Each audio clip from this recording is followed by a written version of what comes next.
তো বন্ধুরা দেখতে পাচ্ছেন আমি পাশের বাড়ির থেকে এই গাছগুলা নিয়ে এসেছিলাম। জানি না, বলেছিল এগুলা ভাতে দিলে একটা দারুণ গন্ধ বেরোয়।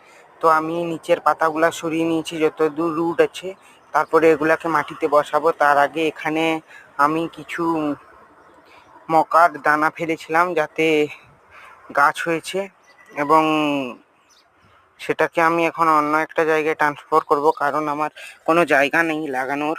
তো বর্তমান ওদেরকে আর একটা জায়গায় দিয়ে আমি এখানে গাছটাকে লাগাবো।